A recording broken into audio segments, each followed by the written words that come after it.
gbogbo yín lè look radiant, you're so beautiful. Gbogbo ojú gbogbo yẹn ẹgbẹ́ mi kan ti dùn. Látàwá ìdájọ́ òdòdó náà rí òdòdó ọkọ̀ látàwájá. Adépẹ́jú dára púpọ̀ òògùn àmúṣọra. Yẹ́mi sí wà dára púpọ̀ òògùn àmúṣọra. Yàlẹ́ ilé ẹ̀sọ́ ẹ̀ṣẹ̀. Ẹni ẹ̀fẹ́ wájá òdòdó. Ẹni Adépẹ́jú lẹ̀tẹ̀fẹ́ wájá. Bẹ́ẹ̀ni, òun la sí mọ́kè. Àwọn òṣèré alága torí ọ̀rọ̀ ọmọ la ṣe wá àwa ni ẹbí ìṣẹ́wá gbogbo ẹbí mi àpọ̀jù lè lọ àwọn kan dáná lọ́wọ́ lé àwọn kan fẹ́rẹ̀ àwa ni ẹbí bàbá mi tí mo fi tọ̀wọ̀tọ̀wọ̀ pè wọ́n Dájí Simon Ọlákànmí Adéolókun láti orí Adé local government ní ọdún ọjà ní Ìjẹ̀bú-Jẹ̀ṣà ní Ọ̀ṣun State ní Nàìjíríà àti màmá mi tẹ́bárí tí wọ́n dọ́tọ́ lọ́jọ́ kọ́rin Ìjẹ̀ṣà náà kó wọ́n lè ha. Mọ́mí Rebecca Olúwàbùnmi Adéolókun láti Ìṣọ̀rọ̀ street off Wesley níléṣà náà ni torí ọmọ wa tàbí èmi tó lọ́kọ́ ní ọmọ wa tó fàdé wa tó dára orúkọ ọmọ wa náà ni Kọ́láwọlé Peter Àdáwíládé.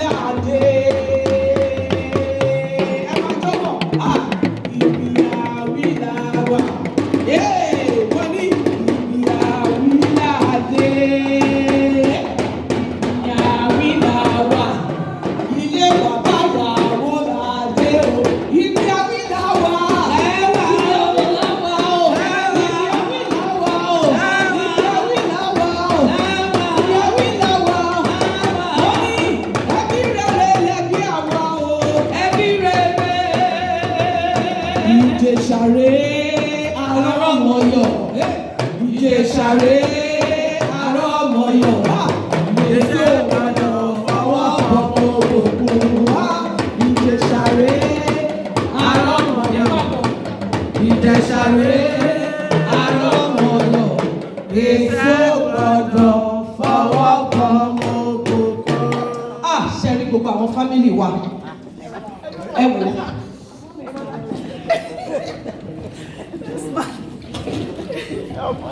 Ṣẹ́rí lórí ìkúnlẹ̀ ẹ̀ka wọn mọ́ mi lórí ìdọ̀bálẹ̀ ẹ̀ka wọn dáàdì gbogbo ẹbí ẹ̀kú ìdè o.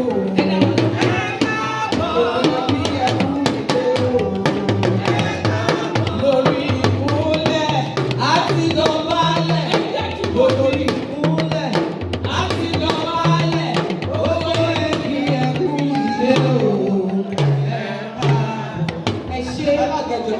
Ṣáàrí màmá ìyá ọmọ kan bẹ́ẹ̀ni mo Ọlọ́run abá mi tàn yín lé ṣé Ọlọ́run àti ẹ̀dà bíi jẹ́nsì iṣẹ́ ọmọ ni ẹ jẹ́ kí wọ́n nípa àti ẹ̀jọ̀ ẹ wá bá wa kúnlẹ̀ síwájú wọn ò ní fi ọmọ ní bẹ́ẹ̀ kọ̀ọ̀kan ló kọ́ àmì Jésù ẹ ṣe ẹni tí ò bá lè kọ́ ẹ má wò rí ṣe ẹni tí ò bá lè kọ́ ẹ kàn lè scott àwọn ọ̀dọ́ta ẹni tó bá ṣe kí ní àyọ̀ǹda àwọn mọ́mì kan ti ń bá wọn bẹ̀rẹ̀ wọ́n ti ń bá wọn bẹ̀rẹ̀ ṣẹ́rí ní wákàtí kan ẹ bá dájú ogun Ọlọ́run ayọ̀ lára yóò ẹ ṣe ṣe wá rí o ṣe wá rí gbogbo èyí tí wọ́n ṣe yẹn àwọn dájú àti mọ́mì ń gbà ṣùgbọ́n ní ilẹ̀ Yorùbá wọn kì í dé fìlà wọlé àná ìyá ọkọ ti ń bẹ̀rẹ̀ wọ́n ti ń bẹ̀rẹ̀ ní sọ́sùn máa gba fáìn lèmi máa ń jẹ ṣẹlẹ̀ mi bí mo ṣe wà á dájọ́ ni wọ́n ti ní kí n má fi dájì fáìn ti ṣiṣẹ́ ọmọ alága fáìn yẹn ní ọba ti ara ẹni náà tí mi káwọ́ ní bàtà ti wọlé ó ń pè wá nù ní ṣe àtàwọn ní ìṣẹ́jú kan ní ìṣẹ́jú kan alága ẹ kí wa ní èdè Ìjẹ̀ṣà àti ẹ jẹ́ kó sọ̀rọ̀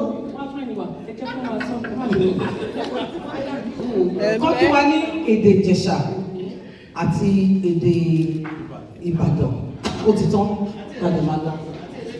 Ṣé ewu ìgbàgbà ti wá ìnáwó ìpẹ̀lẹ́ òye yèyé rí a?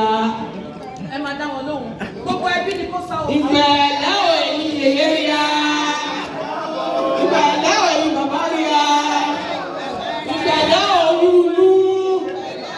Ìpẹ̀lẹ́ àṣẹ́dì. Ìpẹ̀lẹ́ ọkùnrin ilé. Ìpẹ̀lẹ́ obìnrin ilé. Tá a bá akọrin sókè afẹ́kọ̀ọ́ yìí pẹ̀lẹ́ oyún náà. Àwọn Ìjẹ̀ṣà fi fáyọ̀ ìṣẹ̀fẹ̀ yẹn ṣe bẹ́ẹ̀. So èmi pẹ̀lẹ́ alága rí a. Ìyá mi bẹ̀rẹ̀ rìn mà. Ṣé wàá rí ti Ìbàdàn? Sẹ́rà àwọn ìyá mi àti bàbá mi nìbàdàn. Àwọn fojú tẹ́lẹ̀ mi. Ìjẹ̀sì Ìbàdàn wọn kọ́ yọ̀ yá. Àwọn ìyá mi rẹ̀. Ẹ máa pẹ́ ẹ máa tún tí bá ti mú ni ẹ máa sọ tí bá ti máa sọ wọ́n fa inú wa. Ìpẹ̀lẹ́ ọmọ mi. Ìpẹ̀lẹ́ ọ̀dà mi. Ẹ̀yin ọmọdé àmọ́ ń kí yín. Ẹ̀yin ìpẹ̀lẹ́ ará àdúgbò. Oyún náà kí yín o. Àwọn olé àkí. Bẹ́ẹ̀ wá rí alága wẹ̀ ni wọ́n ti fáìn tó. Ọmọ Ìjẹ̀bú ni wọ́n ti wọ́n ẹ sábà kí wọ́n dé ní báyìí ní ẹ̀ǹlẹ́ o alága wa. Ẹ ṣe dáde gbogbo ẹ̀yin dáde ẹ dìde. Ẹ ṣe mọ́mì náà ẹ dìde. Torí mi ò rò pé ẹ ti ń wò mí wọ́n ti ń ṣe ojú wò mí lábẹ́kọ̀. Ẹ dìde ẹ dìde ẹ dìde ẹ bá ẹ jẹ́ ìfà àwọn dìde ṣe ti rí bẹ́ẹ̀ yẹn. Ẹ rí pé wọ́n ti láì alága wọ́n ti Ìbàdàn náà ní káàkiri wọ́n ti ń kí yín dẹ̀mú. Ẹ ṣe àbúrò yìí ṣe rí èmi tèmi bẹ́ẹ̀ mi ṣe wà yìí Ìjẹ̀bú rẹ̀ mi wà. Alága mi kí gbá kíkí tó dọ̀ mọ́ kékeré ni mí. Alága mi kí gbá ìdọ̀bálẹ̀. Owó lálága mi jẹ́ owó ní kẹfì fún mi. Gbogbo ẹbí ẹ̀ṣọ́ ọpọlọ yìí. Láti mọ́ra yín kẹsàn pé bá ṣe ń bára wá dòwò pọ̀.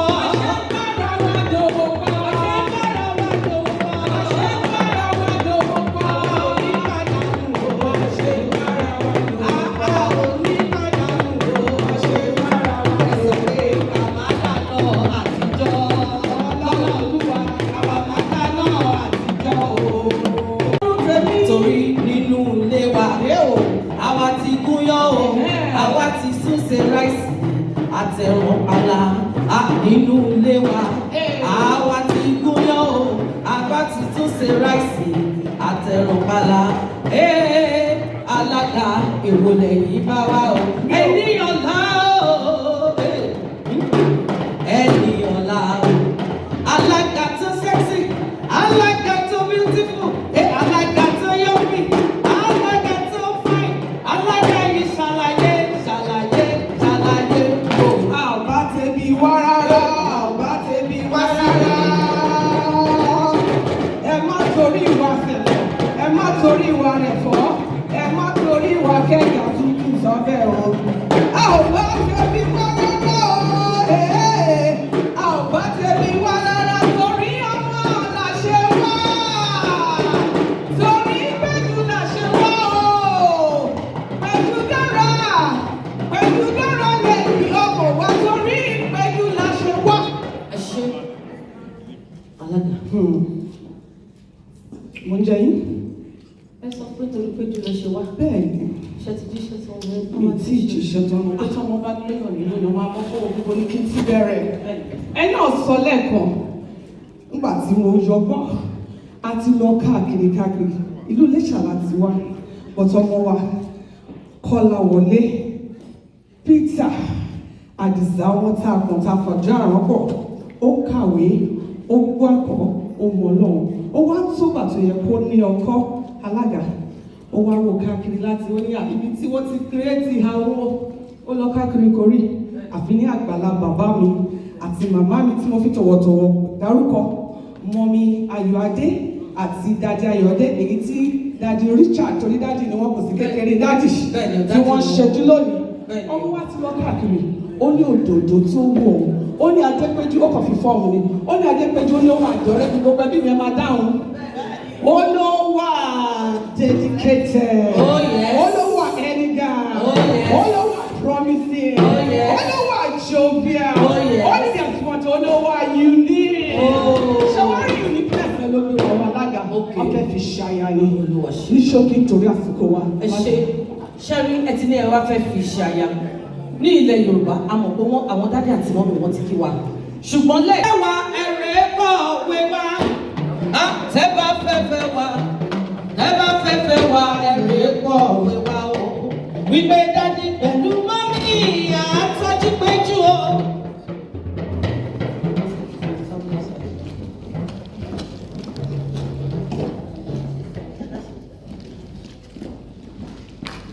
Tẹ́ bá fẹ́fẹ́ wá, ẹ̀rí kọ́ òpin wá o. Wá o. Ẹbí mi, ẹ jẹ́ ká gbójú ara sókè. Mo mọ̀ wípé àti gbàdúrà, mo mọ̀ wípé àti Ọlọ́run ti bá wa ṣe. Lẹ́tà ni ẹ jẹ́ ká lọ wáyọ̀. Bí lẹ́tà ṣe ń lọ, I don't want us to see it physically like that. That going through that one, it will yield good fruit. The fruit will abide in Jesus' name. Amen. Ayé ti rẹ̀ di bọ́sì lórí wọn. Amen. Àmì ò Jésù. No matter how little. Láti Ọ̀ṣun state, Ìjẹ̀ṣà kan náà ní ààrẹ. Láti lọ sí Ọ̀yọ́ state ní ọ̀nà kan wà torí tọ́pì gbọ̀ngàn bẹ́ẹ̀ wọ́n ti ṣe ní gbọ̀ngàn. Ìyá jèrè. Lẹ́tà yọ tákọ́ lónìí o, gbogbo ẹbí afọwọ́ sí owó mọ́tò. Tákọ́ lónìí o, Gbogbo ẹbí ẹ fọwọ́ sí. lẹ́tà yọ tákọ́ lónìí o, gbogbo ẹbí àtẹ̀tàwáyà. Ẹ tẹ́wọ́ ayọ̀, ẹ sáré o. On behalf of my family, Mommy and Daddy, Adeológun àti gbogbo ẹbí wa láti ìlú Ìjẹ̀bú-Jẹ̀ṣà àti Iléṣà, àkọ lẹ́tà ayọ̀ lẹ́tà ìjọba afẹ́fẹ́ Adépẹ́jú Olúwayẹmísí níṣúná. Láti inú àpáta, òun ló rọ màná látòde ọ̀run wá. Ẹ fi ìfún Olúwa nítorí tí ó ṣe, nítorí Jésù ga òkè ga. Ẹ ṣe. Wọ́n tẹ̀ láti bàbá ìyàwó yìí. Ìjọba ń gbọ́ mọ́.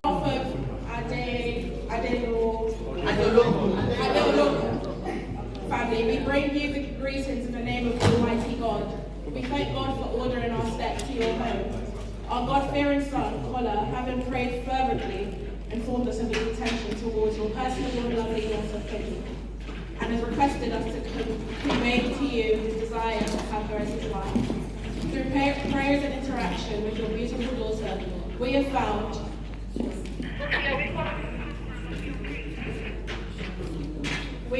to be loving, honest, well-behaved, and God-fearing. These collectively constitute evidence of a godly upbringing. We have studied these two young brothers and can see that God is with them, and they are both understanding and supportive of each other. The affection between them is genuine and mutual. We have no hesitation in supporting our charming son. Bàbá tí mú lè ríṣẹ́, mo ní àtórí òkè mímọ́ wá. Bàbá tí mú lè ríṣẹ́, mo ní àti gba lẹ́tà ayọ̀, ẹ ti gba lẹ́tà ayọ̀, ẹ ti gba lẹ́tà ayọ̀, oṣù onífà lẹ́tà bóyá. Kókó wa, photograph.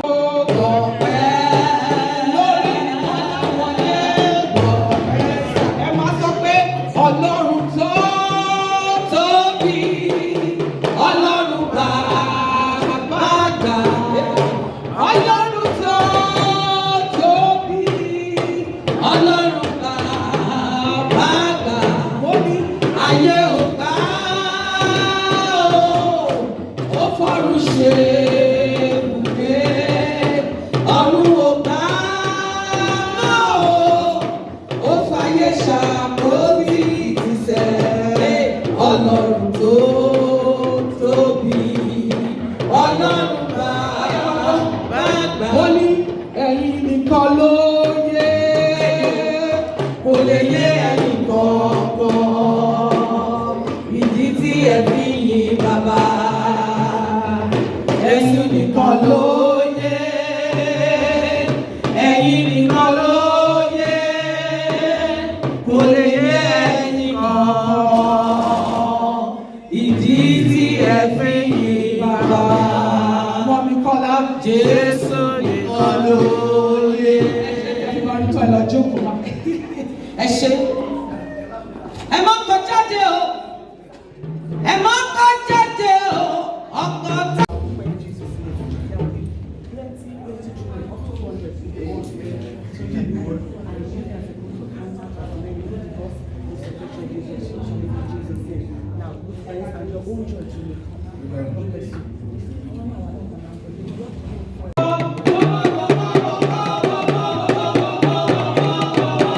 Ìwọ ló dá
ilé wa lónìí o. Kí ló wá ṣe? What's your mission there? Mo wá pẹ̀lú àwọn ọ̀rẹ́ mi àti àwọn ẹbí láti wá mú omidan tó wà nílé. Ó fẹ́ wá mú. Omidan tó ka lẹ́tà yẹn dà.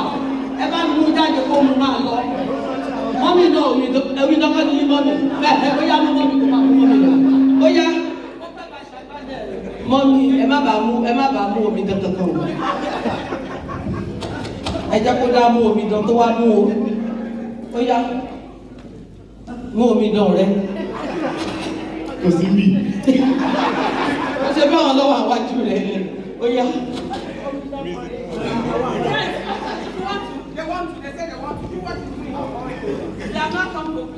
Àti ẹbí ní ọjọ́ yẹn tí wọ́n sọ pé ẹ kú ewu ó ti dàgbà ó dolóru rẹ̀ ó wá fẹ́ dúpẹ́ every friend ìdọ̀bálẹ̀ náà. Wọ́n sọ pé ẹ ṣé o ẹ̀yin òbí mi ọyàn mi ó yá ẹ ṣé o mọ́mí and daddy ó ní ẹ ṣé o gbogbo ẹbí mi ẹ ṣé o gbogbo ẹbí mi ó ní ẹ fún mi lẹ́dúkéṣọ̀n ẹ tún ṣe gbéyàwó mi ẹ fún mi lẹ́dúkéṣọ̀n ẹ tún èmi náà aṣòro ẹ̀fọ́ mọ̀ you are the best parent in the whole world you are the best parent.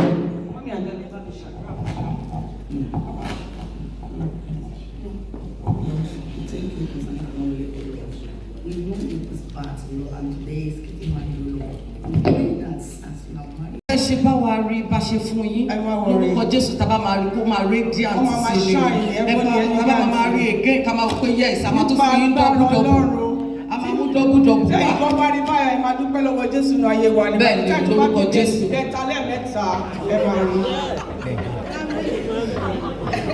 Ilé wa kò mọ́ ẹ̀. Ilé wa tura kò ní ilé kókó mọ́ ẹ̀ jù. Ohun tí ó dáwọ́lé wá yọrí.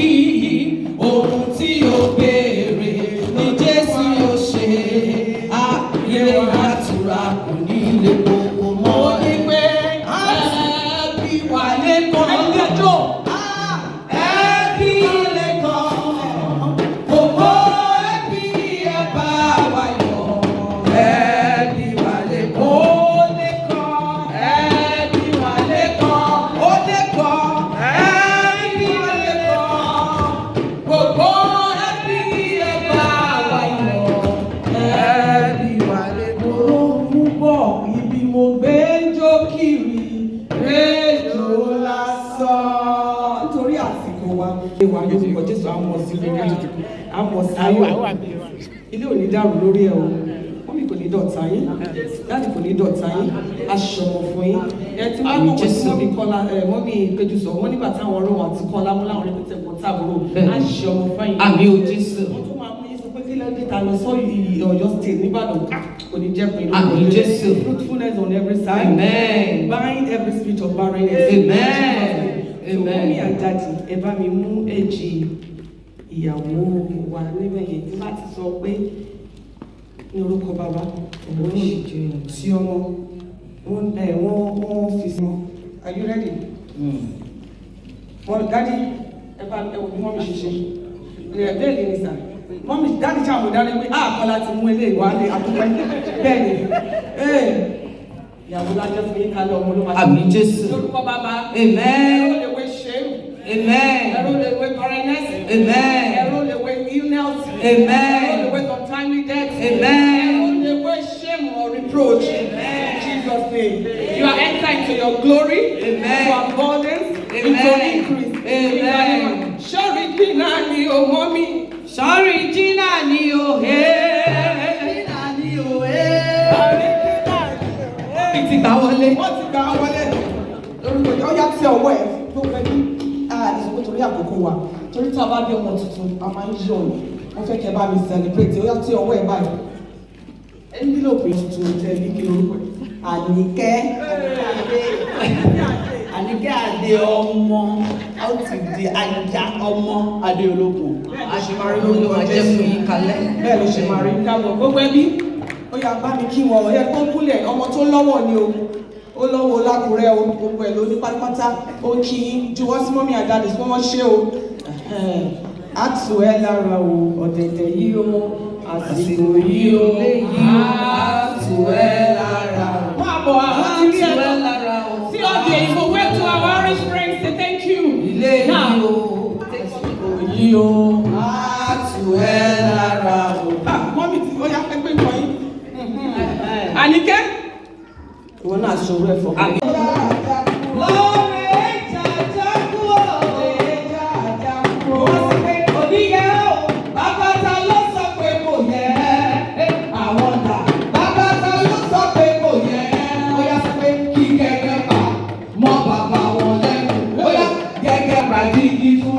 Nítorí mi mo ṣe fẹ́ lè fẹ́ èyí náà á ṣe fi èmi tó tó. Onígẹ̀lẹ̀ yìí ẹ̀jọ̀ máa gbogbo. Onígẹ̀lẹ̀ yìí ẹ̀jọ̀ máa gbogbo. Onígẹ̀lẹ̀ yìí ó kẹ́lẹ́. Onígẹ̀lẹ̀ yìí kẹ́lẹ́ kó gbogbo. Jẹ́rìí ọmọkọ ni òwe ya. Crown him